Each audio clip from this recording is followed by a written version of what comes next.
Your gut says Miami is going to win, and you should take the over. Your gut also said your NFT selfies would only go up in value. They didn't. But your head is on SportsGrid and knows the QB is in concussion protocol. The backup has a 45 QBR against the zone coverage. The New York team has the most sacks in the league. So yeah, trust your head. It's smarter to be on SportsGrid. A lot of books, and outside of the New York area, the Canes are actually favored in Game 1 of this series. I'm seeing it right now. I'm looking. I see a minus 115 Canes, Rangers minus 105. I like the 6 and 7 games prop, like I took with Boston, Toronto, which we now know is going to cash. I think it's got a chance to go the distance. It's going to be a long, tough, close series. SportsRage Late Night, only on SportsGrid. Draisaitl could easily, at plus money, get the first goal, the second goal, the fourth goal. There's a few guys here. Maybe the prop betting market is not a bad way to look here. Clippers over the Mavericks. If I would have told you that score before the game, knowing that Kawhi Leonard wasn't playing, I would have really figured it would have been the other way around. But the NBA is just crazy. In-game live, all access, only on SportsGrid.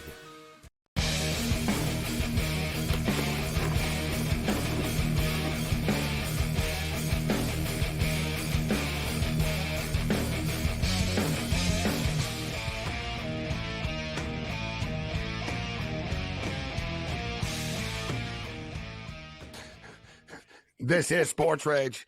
I am Morency. We're throwing it down. We'll keep Steve Merrill for a couple of minutes. We're jam-packed tonight. So we're at the intermission right now, at the half, 68-62 for the Dallas Mavericks. In-game total, 236.5.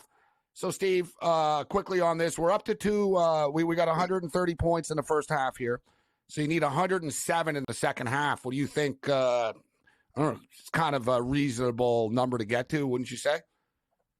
Yeah, it's interesting because I like the full game over 218. It's well on its way to get there, obviously, but that would have made the first half line around 109 each half. So they bumped it a little lower. Both teams are shooting 53%. Dallas is 50% from three. OKC is only 37%. In fact, Dallas is plus 18 from three-point range, and they're only winning by 6. So Thunder in-game might actually be the better play. I think the Thunder are going to come back, guys, in this game. All right, Steve, so we'll get you out of here. With the Nuggets and T-Wolves and Knicks and Pacers. No OG Anunoby. It's a big deal for them. Huge. Right? He's such, dude, they're 25-5 with him in the lineup, especially, and this is a little prop tip for people. Siakam is going to go off tomorrow night. They were teammates. Him and OG know each other. OG knows everything, all of Siakam's moves. They were teammates for like 7 years, 6-7 years together. They're friends, and OG was causing Siakam problems. So I look for Siakam, Steve, to be able to – I think he's going to get back on track. He wasn't terrible in Game 1, but Game 2, the OG gave him some problems.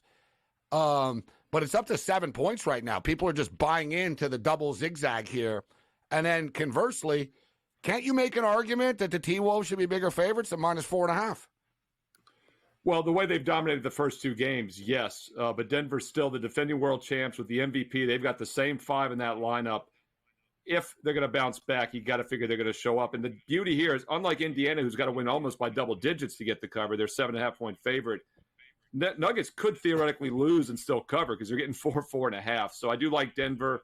I think they play better offensively. But I like Indiana as well. And great point about Siakam. I pointed out OG Anunoby being out is a huge deal. And if you look at his plus-minus when he's on and off the court, the Knicks are 21 points better per 100 possessions with him this year than without him, including 13 points better defensively per 100 possessions. He is a huge difference maker, perhaps the most underrated player for any team in the league right now. Wow, that is significant. Steve, always a pleasure, my man. WagerTalk.com. Thanks, Steve. Thanks, guys. All right, let's we go from Steve Merrill, a well-balanced, sane person, to an insane, unbalanced person. Mick Aussie steps up and in.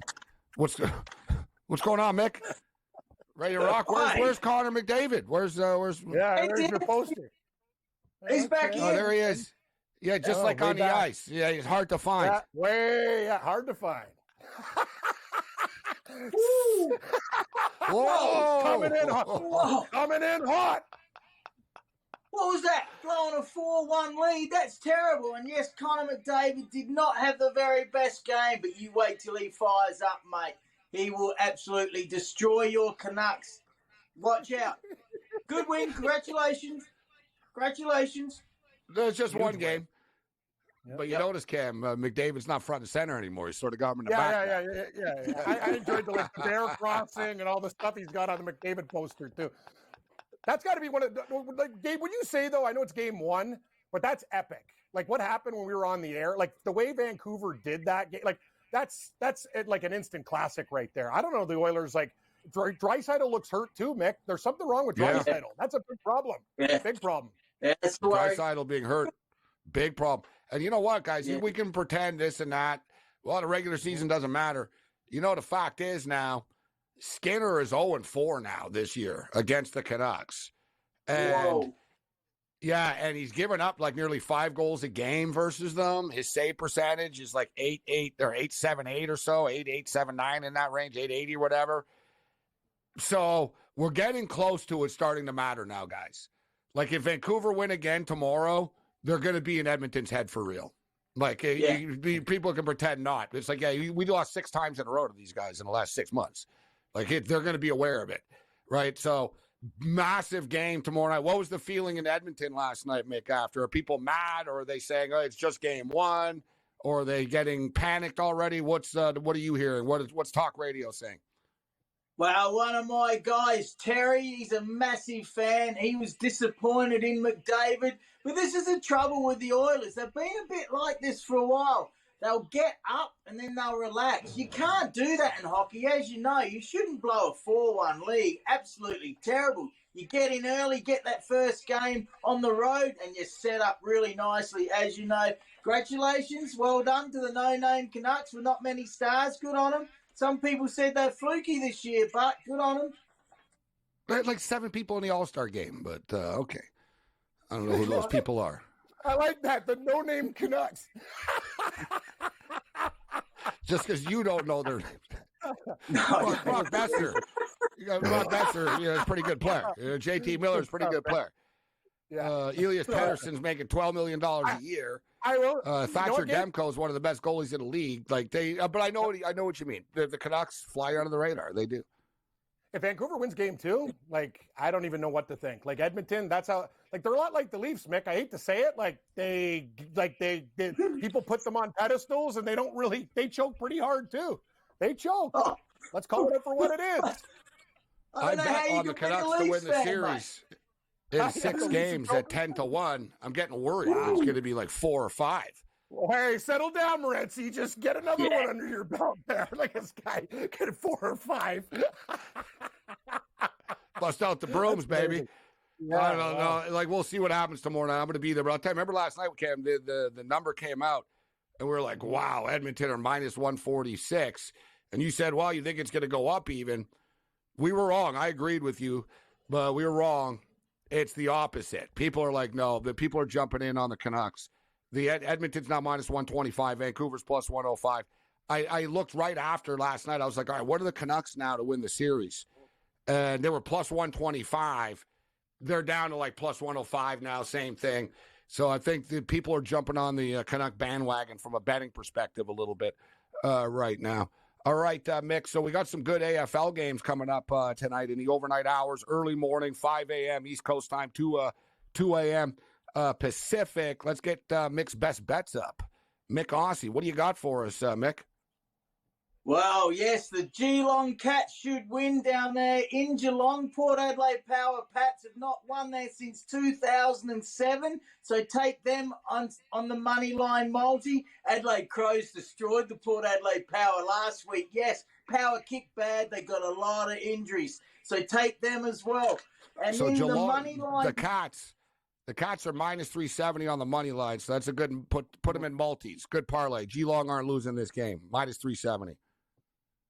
And I also like them to cover the minus 22, and it's Hawkins breaking the record games, equaling it. And down there, like I said, Port Adelaide haven't won there since 2007. It's very hard to win at the Cattery in Geelong. and are the other money line multi. So include the Cats, Geelong Cats, the Collingwood Magpies. They should beat your Eagles. Your Eagles are coming better, though. And the Gold Coast Suns, they play up there in Darwin versus the North Melbourne Kangaroos, being terrible. So that's a three-way money line multi-parley that I think should get it done. So the Sydney Swans, 7-1 on the season, Mick. What about that game against the Dockers? It's basically a pick 'em. Yeah, look, the Dockers aren't too bad. They're very defensive. He's over there in Perth. Look, if it was in Sydney, I'd have the Swans winning by like 5 or 6 goals. Bit risky because it's in Perth. Swans are a way better team, mate. They destroyed the Giants last week, and that was nearly a pick 'em. We went the Swans. Luckily, they played very well. They're my premiership favourite right now, the Swans, but you have a mental letdown. That is the worry.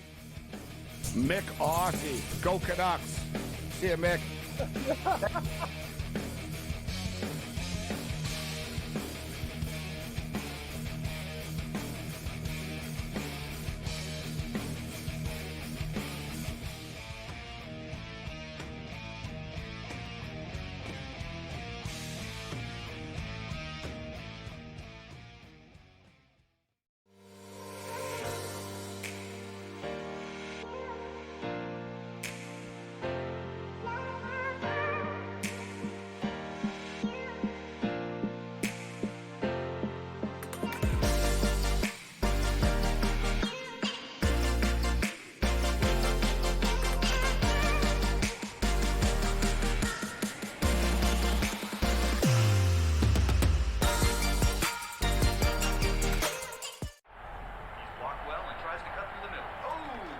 Your gut says Miami is going to win, and you should take the over.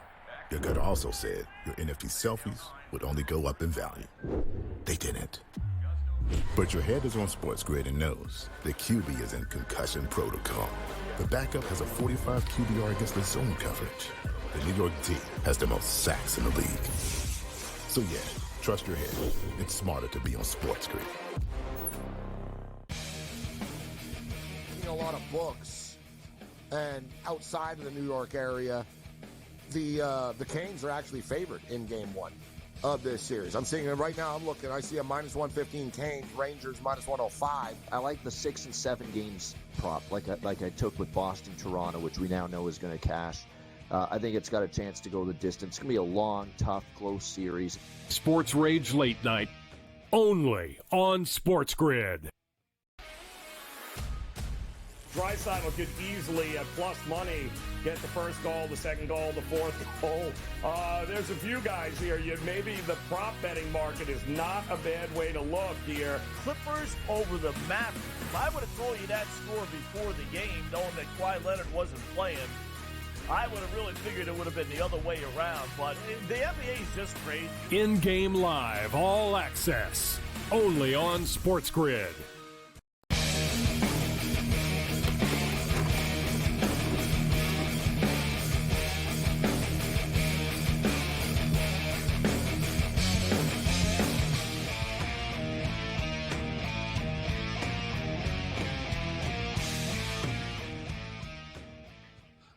This is SportsRage. I am Morency. We're throwing it down. The playoffs, baby. The playoffs. Mick Aussie in the house. Sounding pretty, Mick was pretty, not in a panic. Still. Yeah, not in a panic. I think Mick's not a diehard Edmonton Oilers fan, though. He just lives in Edmonton. Mick is a hardcore Edmonton Elk guy. He loves the Elks. He loves the CFL. He's not a hardcore hockey fan, Mick. He just likes the parties and the bars and on the street and stuff when they're doing well. But I think Edmonton Oiler fans who were super confident, and not just Oiler fans, but everybody that picked against the Canucks, and it was everybody. Like, there were very few. We talked about it. 23 out of 24 with ESPN, 16 out of 17 on NHL Network picked the Edmonton Oilers. I was the only one here on SportsGrid that picked the Vancouver Canucks to win this series. Now, they haven't won the series yet, but there were a lot of cockiness out there about Edmonton's going to roll them. And look, Cam, they were -280 favorites in the series. And a lot of Oiler fans were like talking a lot. And I'm not like a lifelong Canuck fan. There's like more, there's diehard Canuck blogs and Canuck Army and all that type of stuff. I'm a supporter of the team, but even I was getting it. I have a lot of Oiler fans that follow me, and you would have thought, bro, like that the Oilers had Wayne Gretzky still, and Mark Messier and Yari Curry. Like the way they were so confident. Oh, about Connor McDavid. And even I saw Craig Button. I like Craig Button. Nice guy. But I saw Craig Button, Leon Draisaitl and Connor McDavid are just too much to handle. And I'm thinking, Connor McDavid and Leon Draisaitl have been in the league for quite a while now. And they've been handled. So it's not like they're some unstoppable force. They haven't even made it to the Stanley Cup before. So I thought people were, I know you agreed the line was too high, but it was just stupid. And now it's sort of adjusted where Edmonton are minus 125 and Vancouver plus 105. Know what it is, Gabe? It's also seeing Stu Skinner in the third period, not saving anything. That is big time concern. Sheloffs was a guy that let in those early goals, but he maintained the fort. They didn't panic, and they came back. If Edmonton didn't get an early power play goal because of the too many men, Vancouver totally dominated that game. So I think if you're the Oilers, you have to be very concerned. Like, I watched that. We watched it. I'm like, you know what? Edmonton looked horrible in the first game. Like, Vancouver actually should have won. If they had any puck luck, they would have won that game by 5 goals. They dominated. Like, that's other why than the penalties, that's what I'm saying. That's why it bodes well, I think, for Vancouver tomorrow. Mm-hmm. You can't say they didn't play well in game one because they did do a lot of good things. I mean, come on, dude. Edmonton had 5 shots on goal through 2 periods after the first period. You know what I mean? Vancouver really took away Edmonton's offense as the game went on. Edmonton really didn't have any extended flurries of offensive danger. It was more so flash goals, like I talked about. Boom, out of the blue. Oh, mistake, goal. Oh, bam, goal. Right? So they sort of that's what Vancouver does. So I would expect Vancouver to be better. Another thing, Cam, one thing was Vancouver were not good early in the game. They had the too many men on the ice penalty. You could tell they were a little, not nervous, but anxious. They were fired up. They didn't play well. They dug a hole for themselves. I would expect them to be better tomorrow night. Like that, especially early. I think they sort of got it out of their system, and they're going to be very, they're going to be contingent, bro, on we can't be down 3 goals to these guys every night. And we were down 3-1 to Nashville. So I know the Canucks are emphasizing getting the damn lead this time. You know what I'm saying? Getting a lead. And it's really important that Sheloff didn't get pulled in that game. Now with their comeback, you give the kid a reset. He starts. Everything's going to be cool. And I'll tell you, Gabe, I love Zach Hyman, but if he's your best player, Vancouver's going to kill these guys. Sorry, McDavid was a ghost. Draisaitl looks like he's hurt. So it's one of those situations where when Zach Hyman's carrying the team, he's a great player, but it's definitely not enough against the Canucks. And I'm going to tell you, Skinner looked real shaky in the third. Like if he must have no confidence going into game 2. What's your pick for tomorrow? I'm taking Vancouver tomorrow.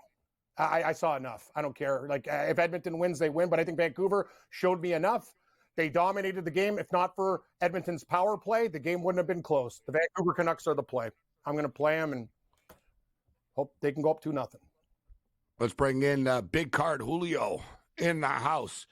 Maybe Julio did better than I did in the PWHL tonight. Boston with the overtime W. The game stayed under the 4.5. I got scared away from the total, Julio.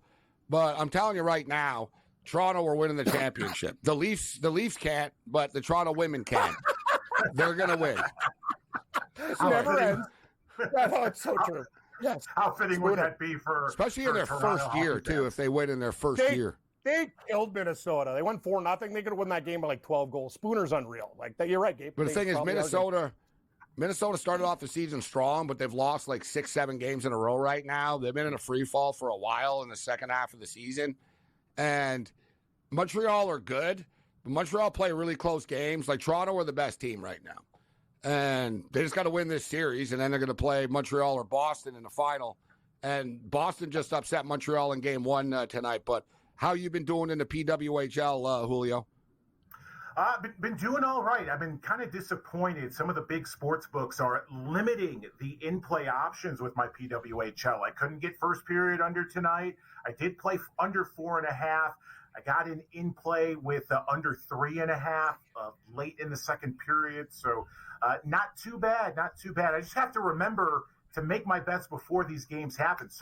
We've got so many games rapid fire that I keep forgetting. Oh my God, PWHL's tonight. So I made a point. I've already got it on my notes to where when the lines come out, they're not out yet for tomorrow's playoff games, I'm jumping on under 4.5. I'm just going to play under this entire playoffs because I think it's going to be very cagey, tight, hard-hitting type of games. I'm a big PWHL fan. Love this league, love the physicality, and hopefully we got some good games the rest of the way. So Zadorov of the Canucks last night said after the game, they were talking about their comeback, and he said that the Vancouver Canucks as a team watched the Champions League game, and they were inspired by Real Madrid's comeback. We're seeing it. It's not just hockey, right? We see crazy comebacks in soccer, crazy comebacks in the NHL as well. Who do you like tomorrow, Julio? The Canucks or the Oilers? Go Canucks, go!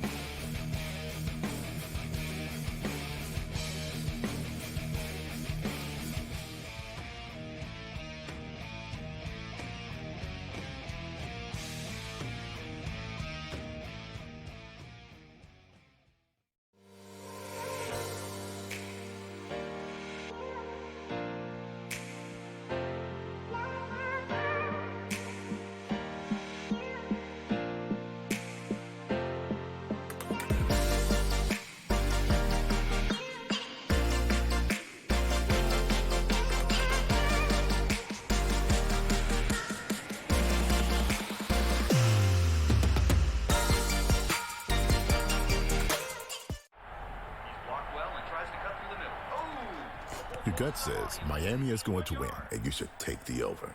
Your gut also said your NFT selfies would only go up in value. They didn't. But your head is on SportsGrid and knows the QB is in concussion protocol. The backup has a 45 QBR against the zone coverage. The New York D has the most sacks in the league. So yeah, trust your head. It's smarter to be on SportsGrid. A lot of books. And outside of the New York area, the Canes are actually favored in Game 1 of this series. I'm seeing it right now. I'm looking. I see a -115 Canes, Rangers -105. I like the 6 and 7 games prop, like I took with Boston, Toronto, which we now know is going to cash. I think it's got a chance to go the distance. It's going to be a long, tough, close series. SportsRage Late Night, only on SportsGrid. Draisaitl could easily, at plus money, get the first goal, the second goal, the fourth goal. There's a few guys here. Maybe the prop betting market is not a bad way to look here. Clippers over the Mavericks. If I would have told you that score before the game, knowing that Kawhi Leonard wasn't playing, I would have really figured it would have been the other way around. But the NBA is just crazy. In-game live, all access, only on SportsGrid.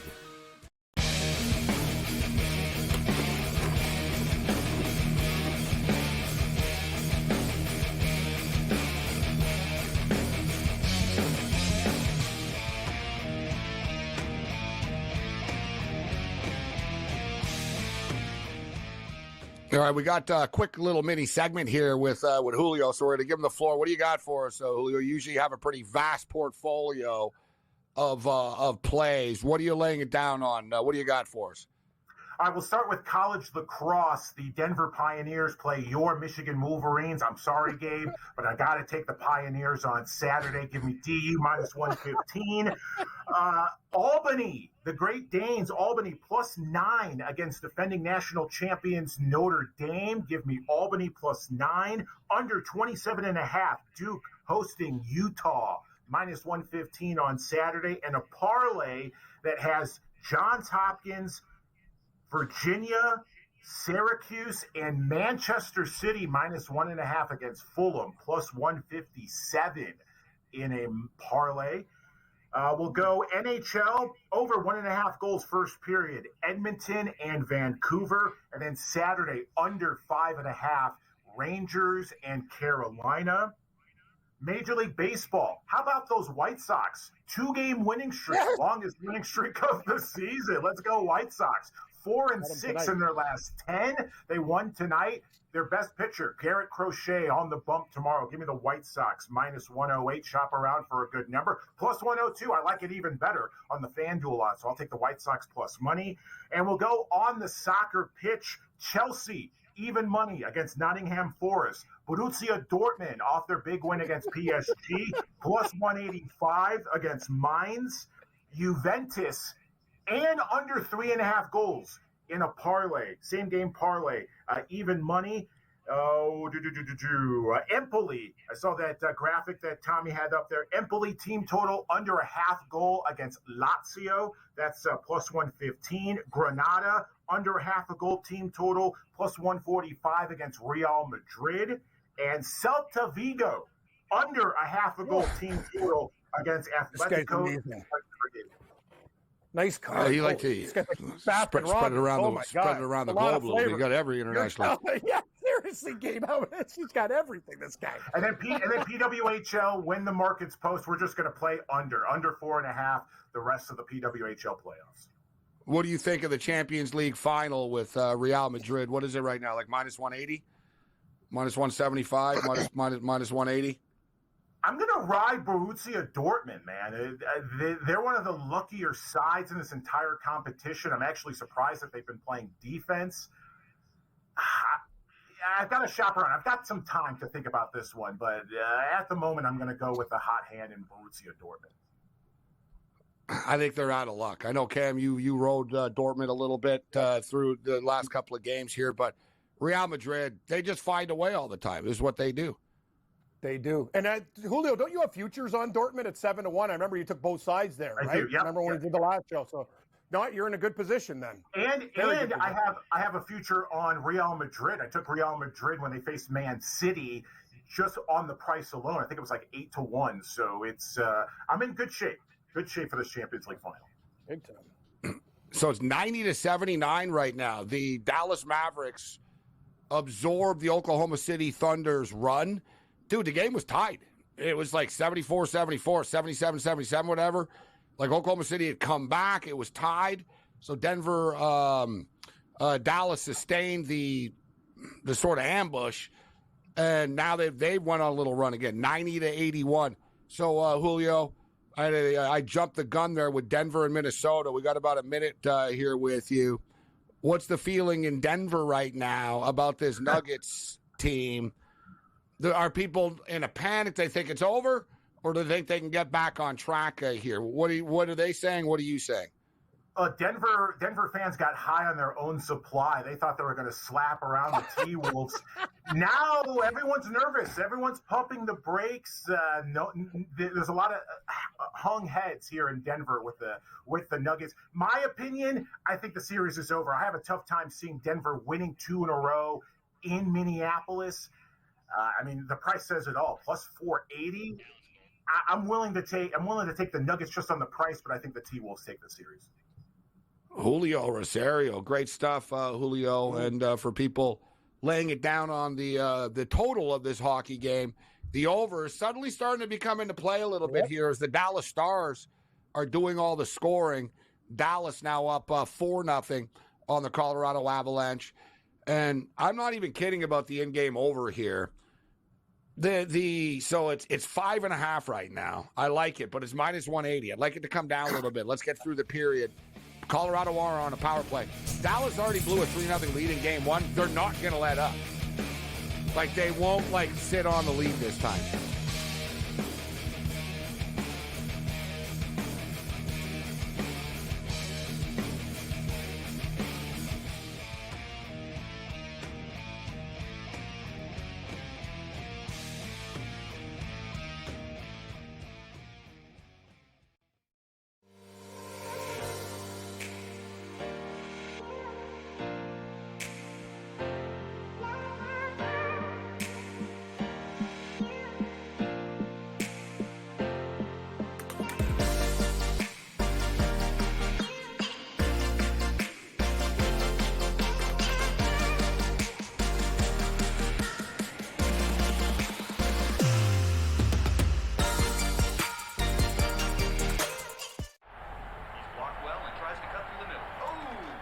Your gut says Miami is going to win, and you should take the over. Your gut also said your NFT selfies would only go up in value. They didn't. But your head is on SportsGrid and knows the QB is in concussion protocol. The backup has a 45 QBR against the zone coverage. The New York D has the most sacks in the league. So yeah, trust your head. It's smarter to be on SportsGrid. A lot of books, and outside of the New York area, the Canes are actually favored in Game 1 of this series. I'm seeing it right now. I'm looking. I see a minus 115 Canes, Rangers minus 105. I like the 6 and 7 games prop, like I took with Boston, Toronto, which we now know is going to cash. I think it's got a chance to go the distance. It's going to be a long, tough, close series. SportsRage Late Night, only on SportsGrid. Draisaitl could easily, at plus money, get the first goal, the second goal, the fourth goal. There's a few guys here. Maybe the prop betting market is not a bad way to look here. Clippers over the Mavericks. If I would have told you that score before the game, knowing that Kawhi Leonard wasn't playing, I would have really figured it would have been the other way around. But the NBA is just crazy. In-game live, all access, only on SportsGrid.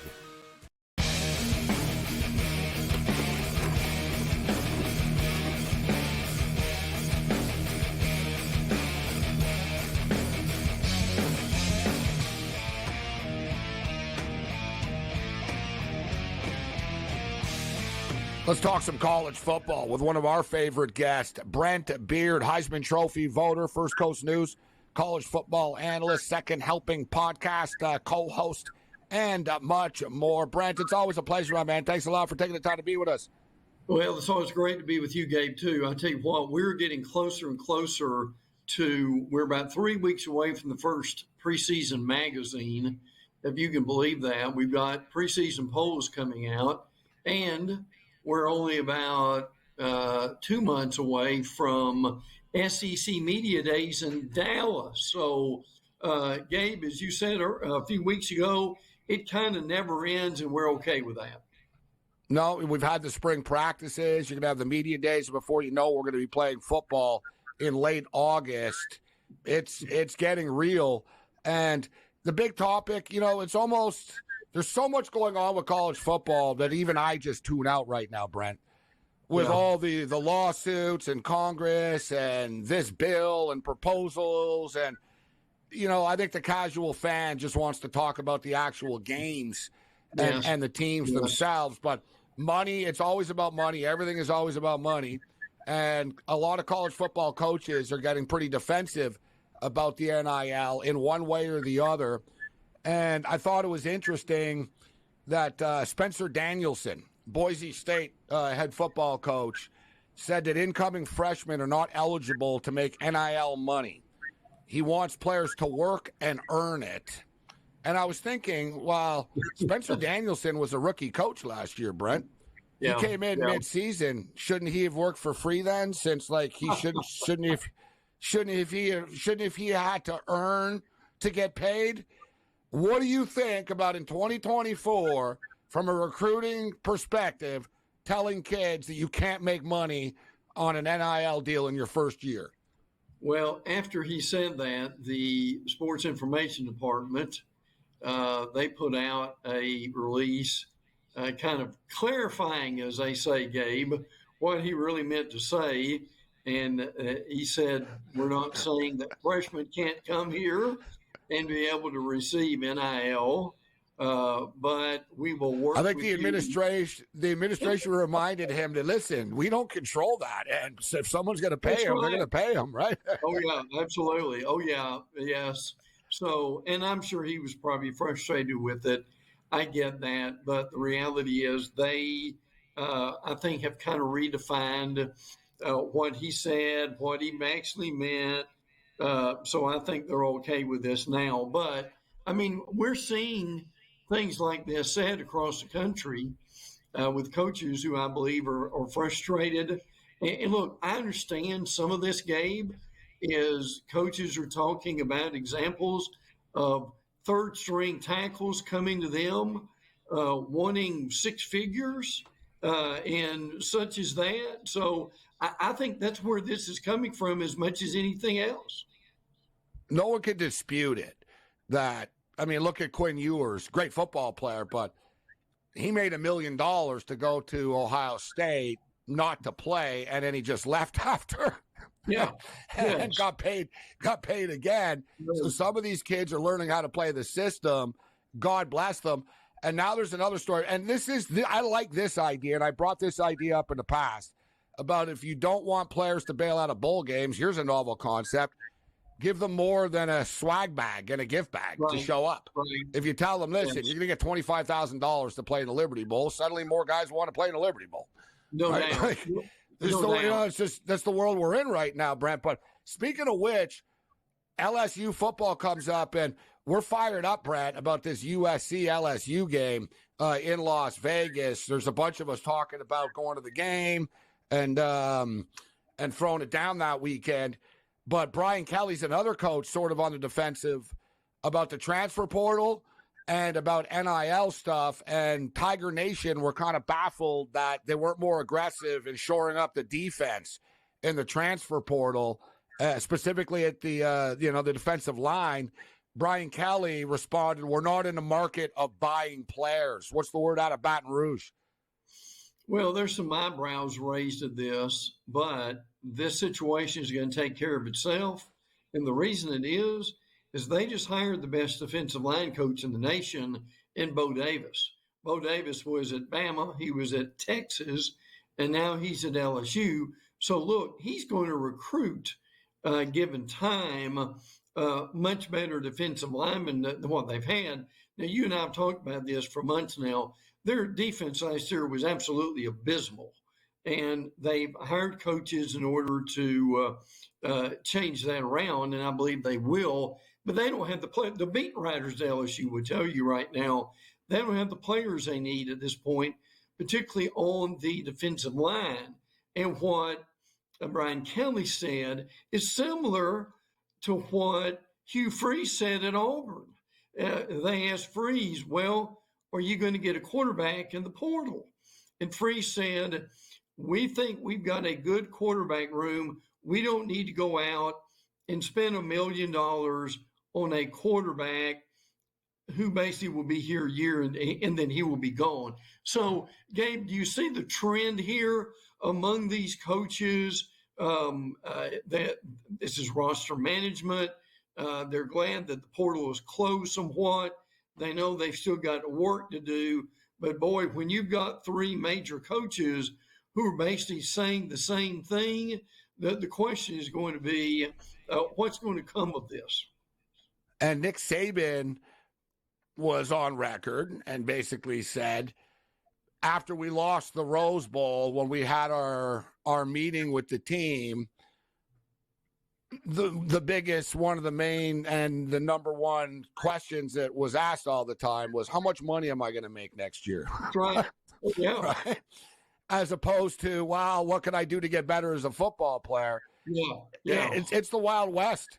It's the Wild West right now. But what do you make, Brent, of the revenue sharing plan? It seems like it's inevitable. The universities want to do it. The NCAA there's just so much going on right now from a legal perspective. But it seems as if, though, that players are going to start to get paid to play in bowl games, right? Yes. And look, that is something that I think could be a positive, as you mentioned a few minutes ago. And I can tell you this, these bowl representatives are not happy these kids are opting out either. Bowl games are still a big deal, even with the playoff. The playoff is number one. The bowl is now number two. But I understand the bowls are important. And look, I watch even the minor bowls because I enjoy it. But to your point, this revenue sharing is going to also allow college football to be able to get rid of some of these lawsuits. This is a big deal right now. They've got this big lawsuit. It's House versus the NCAA is the name of it. And they're going to have to pay about $2.7 billion in order to get rid of this thing, but they want to do that. Revenue sharing because they keep coming. losing every lawsuit, right? Well, you and they I, do. for the most part, you and I have talked about it. And we see the Supreme Court. It can never be more split and polarized politically than they are now, the Supreme Court. But Right. it seems to me the only thing they're ever unanimous is they always vote against anything the Yeah. NCAA wants. Oh yeah, absolutely. Hey, 9-0, right, Gabe? Yeah, that 9-0. never happens, Brent. Never happens in today's day and age, Brent. It's split by political like it is. It's 5-4, 4-5. It's always the way that it works. That It says is. something, 9-0. And It Kavanaugh does. even basically told them, and when you come back, it'll be the same thing. Oh yeah, yeah. But look, this is something that you and I have been talking about now for months. We're going to the NFL model. They're not going to say this necessarily, but we're going to revenue sharing. We're going to contracts. We're going to probably tiers to where your quarterbacks get this, your offensive linemen get this, and it's going to be a lot more organized than it is now. Now, that's not saying that Congress and the NCAA won't be involved to some degree. Well, hold on, Brent. We'll hit this on the other side.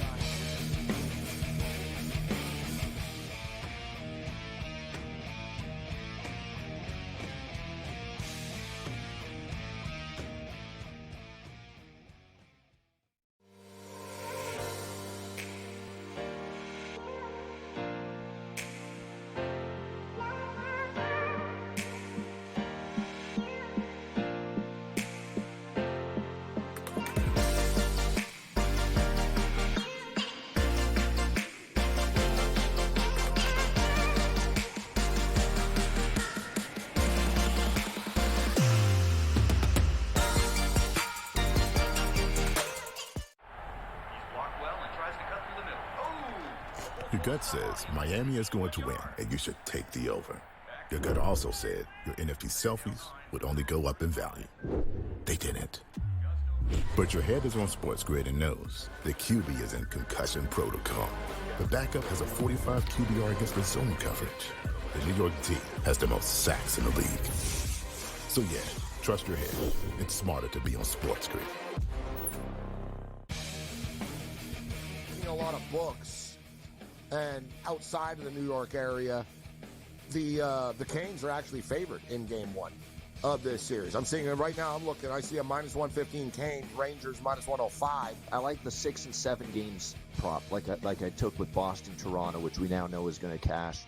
I think it's got a chance to go the distance. It's going to be a long, tough, close series. SportsRage Late Night, only on SportsGrid. Draisaitl could easily, at plus money, get the first goal, the second goal, the fourth goal. There's a few guys here. Maybe the prop betting market is not a bad way to look here. Clippers over the Mavericks. If I would have told you that score before the game, knowing that Kawhi Leonard wasn't playing, I would have really figured it would have been the other way around. But the NBA is just crazy. In-game live, all access, only on SportsGrid.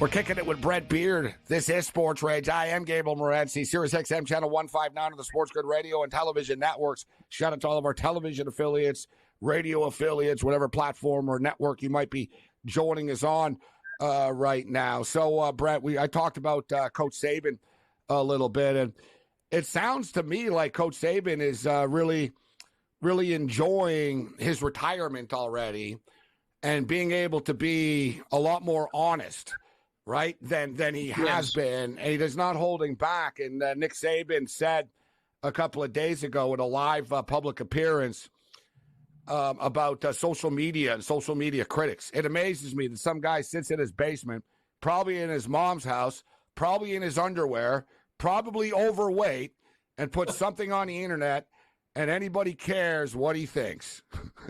Yeah. So there's. So is that a message to Bama Yes. Nation right there? He's basically saying. I think it's a message to the media in general. It's what it amounts to. Listen, he is going to be tremendous with the media. Now, I can tell you, Gabe, I thought he'd be good, but he did a master class in the draft with what he knew and how he explained it. Because he's either coached all these players or he's coached against all these players, but his insight is frankly incredible. And I'm curious what you think about him and being freed up the way that he is. But I believe, frankly, we will see more and more of this. And Gabe, he is going to be the go-to guy for major issues in college football over the next few years. Him and Bill Belichick are friends. And from the outside, they have a very similar sort of exterior.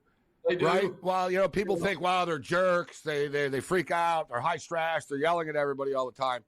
Yet in real life, that's not really the case. No. Many years ago, a football coach, may he rest in peace, Earl de la Parrelle, who I was close with, told me this about Saban. And he goes, Saban's actually like a comedian in real life. He goes, like, when he's not.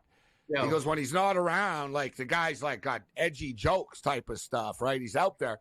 And so is Belichick.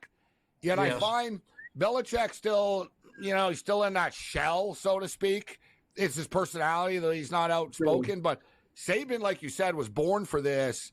And like you said, they were great analysis and breakdown. Great analysis and breakdown during the draft. It was funny because he brought up Quinyon Mitchell. And some people question, well, how good is he if he played in the MAC, right? And, some were like, well, we'll see what happens when he steps up in class. And I love Saban basically said, listen, he goes, I personally called this guy. People said, oh, he tampered with the kid. Saban goes, I called this guy to get him to come to Alabama. He wouldn't come. Said no. Yeah. And other Power 5 schools. So his honesty was really refreshing. And, it's great. Saban's one of those guys, Brent, that when he talks, I listen. Because he's just so smart and he knows so much about sports that I listen, like coaching and culture. I listen to whatever he says. He has a great view on a lot of things. He's a great communicator. That's why they were number one in recruiting so many years. And let me say this, and I'll be real brief.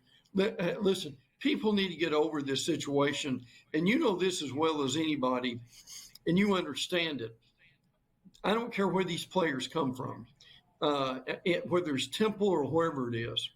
These guys, when you got Kirby Smart, Nick Saban, when you got these major schools that are recruiting these guys, Gabe, they can play. That's the reality of it. It's like the NFL. NFL knows who guys are. They don't care where they are. They may be playing on Mars. They know if they're a player that they can go get them and they'll add to their team. So look, and it'll take a while for people to transition with this, but you've got tremendous players at these non-Power 5 teams who can help anybody, right? Oh, unbelievable. I mean, there's kids in the FCS that are awesome players. They really are. Right, their transfer are going to have an impact. Before we get you out of here, Brent, I'm just looking right now, and I cannot recall a more impressive opening slate of college football games that we had this year, Brent. Like in the past, you know what I mean? Yeah. Like there's, in the past, there's usually you got a kickoff classic or you got something. This year, it's unbelievable. So you got Florida State, Georgia Tech. Okay, they're pretty cool. North Dakota State, Colorado. All right. How about this on August 31st? Notre Dame and Texas A&M. Oh, yeah. All right, so you got Notre Dame, Texas A&M, 1.5-point favorites. You've got Clemson and Georgia on August 31st. Yeah. Georgia, 13.5-point favorites. LSU and USC on the Sunday in Vegas. LSU, 6.5-point favorites. The following week, how about this one? The Michigan Wolverines hosting the Texas Longhorns. Oh, yeah, absolutely. Like this season starting with a bang, man. Well, let me throw this one in here. This is not between two top 10 teams, but you know the magnitude of where this is going. Miami comes to Florida, and you've got two coaches, and Mario Cristobal and Billy Napier, who they both know that this is going to be hot. Big season for them. And look, I'm not saying the loser will be fired. That's not what I'm saying. What I'm saying is this is a state rivalry, and this is a rivalry that is incredibly important for both these teams to get the season started well. There's a lot of hype about Cam Ward. Yes. And, as far as the National Football League draft is concerned, but they've had talent in the past. That really hasn't been the issue, right? No, I agree. Now, they have done as well as anybody has in the transfer portal. Miami has. So it's going to be fascinating to see how this goes. Now, they've got Xavier Restapro. They've got Jalen Rivers. Restapro's a wide receiver. They've got Jalen Rivers on the offensive line at left tackle, who is from our area here in the Jacksonville area. He is really good. They have beefed up the quality of player they've got at Miami. I'm not saying that they're going to win the ACC. I'm just saying we may see a much better Miami team this year than we have in the last few years. We got to get out of here, Brent, but the real question in Gainesville is what the hell's going on with Ric Flair at that restaurant earlier in the week? Really? Hey, when he left, was it $1,000 tip when he went out the door? He said, I'll give you $1,000 tip if you say, kiss my ass.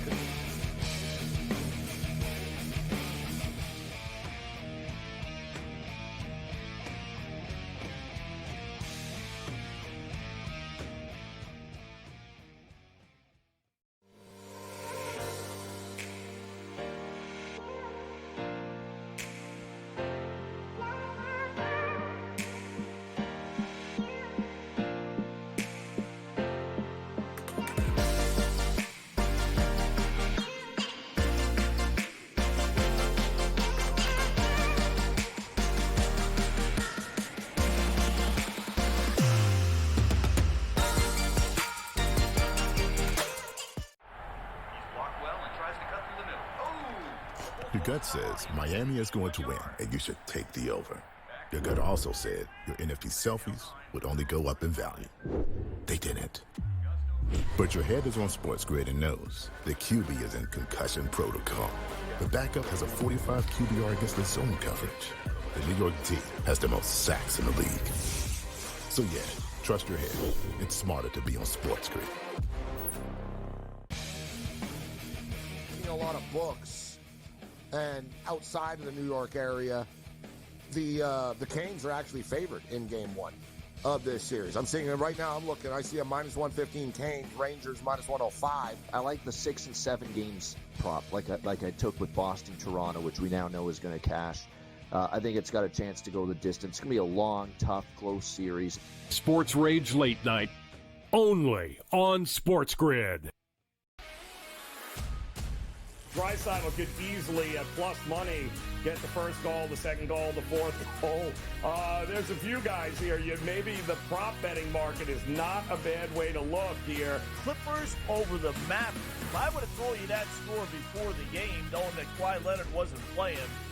I would have really figured it would have been the other way around, but the NBA is just crazy. In-game live, all access, only on SportsGrid.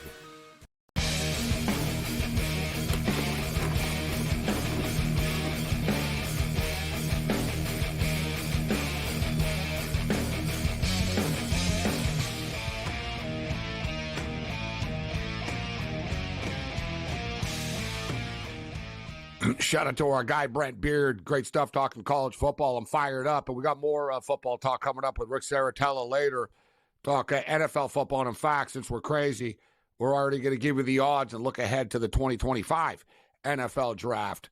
The Dallas Mavericks are up 108-101 right now with about 6 minutes remaining in the basketball game. Entertaining game. Luka's doing his thing. And Oklahoma City are hanging around, but they can't break through. In-game total right now is 238.5, and we went all in on a bunch of in-game overs here on the way out. So I'm hoping there's going to be some points scored. 4-0 in the hockey game still. The total's now 5.5. Over 5.5 is -140. Under 5.5 is +105. Dallas Stars up 4-0. But Cam, let's take a look ahead to Friday night's action. in which the Florida Panthers and the Boston Bruins are the first ones up in Boston. Should be a very physical game. Expect the Bruins to try to set the tone physically after Florida did it at home in Game 2. Panthers are road favorites, minus 125 road favorites, totals 5.5. What's your pick for the Panthers and the Bruins game? I actually kind of like the over, Gabe, for the fact that there is going to be a lot of penalties because these guys almost killed each other. It was like a wrestling match. Could get bloody, so maybe a lot of power play time, over 5.5. And I like the Florida Panthers. I think they found their stride the last game against Boston. I just think they're a better team, and I think they'll play a very good road game. I see them winning like a 4-2 type of game for Florida. Just go over the number, and I like the Panthers. I like the Cats. The Edmonton Oilers are minus 125 favorites as well. Identical numbers, actually. Plus 105, minus 125. The Oilers were bigger favorites, right? It opened at like minus 146, but it keeps coming down. People are jumping on this Vancouver bandwagon tomorrow. Edmonton are going to be a desperate team tomorrow, but Vancouver didn't play great hockey. They did a lot of good things, but they could be better. And they're home dogs once again. I think Vancouver will probably be pretty desperate as well, knowing that it's going to be tough to win in Edmonton, right? Like, you win the first one, it doesn't mean anything if you don't win the second one. So, if Edmonton got the split, they would be happy with that. So you don't want them to be going home happy. I think the Canucks bring it tomorrow. The total is an even 6 in this game, which is somewhat of a surprise. I was expecting a bigger number. Over 6 is minus 115. Under 6 is minus 105. What's your pick for the total? Yeah, it's funny, Gabe. I have a 6.5 with juice, and I kind of like the under. I think Vancouver's going to play the game tight to the vest. They want to give Sheilov some confidence again. They shut down McDavid. If they don't take penalties, I think they're going to play their style of game. I know they won a track meet against Edmonton last game, but it would be better for Vancouver to play like a 3-2 type of game there. So I lean under, and I like the home dog in the Canucks. Yeah, with all that being stated, though, as far as the total is concerned, man, there's just so much. There's so many goal scorers on the ice, and there's just these quick flashes and spurts of goals. I think it does go over 1.5 in the first period of play. Like, I like betting the unders, but I'm kind of worried about betting the under of this game, especially, and there's different numbers, like you said, with the 6 there. NBA basketball tomorrow night. You got the Knicks and the Pacers. The Pacers are laying 7. I don't know if you got a pick there. And the T-Wolves are laying 4.5 to the Nuggets. I'm going to take the T-Wolves, Gabe. I'm going to take both favorites in the game. I think the Pacers win. They will be a parlay piece. I'm not sure if they're going to cover. That line's a little bit rich now. Even with OG, like 7 points is a lot. The Knicks have been playing good basketball, but I like the Pacers to win. And I told you how I feel about Minnesota. I think they're going to sweep Denver. So I will lay the points with them and put them in a parlay. I'll parlay the T-Wolves and Indiana. I don't know how you feel about it, but I think Minnesota, I like your earlier point. I think that price is light, Minnesota, the way they've manhandled Denver in this series. I like the T-Wolves. And the updated Wells Fargo numbers right now, Xander Schauffele is plus 200. Rory McIlroy is plus 400. Morikawa is 10-1. Alex Noren is 18-1. Justin Thomas is 18-1. Homa is 22-1. Jason Day is 30-1. Henley, 35-1. What do you think about the Wells Fargo now? Noren looked really good to me, Gabe, but I'm going to tell you, Max Homa had a really bad front 9 and he grinded back. I think him live is very dangerous. He's won at this course before and the other time they played at Wells Fargo. So Homa's a guy to keep your eye on, and watch out for Justin Thomas. We have him for top 10 and 20. He's got his game back again, Morency. He's starting to figure it out. So he's a dangerous play. I'd say look at Homa and Thomas live. After coming on SportsGrid, Justin Thomas has started to get back on track. Unlike the Oklahoma City Thunder, who are they're booting the ball around and they're starting to fall apart here. They're down by 9, 110-101 with 4.5 minutes left. All right, great job, Cam. We'll catch up with you on Monday. Program alert, no show Friday night, but we'll be back on the other side with Level 3.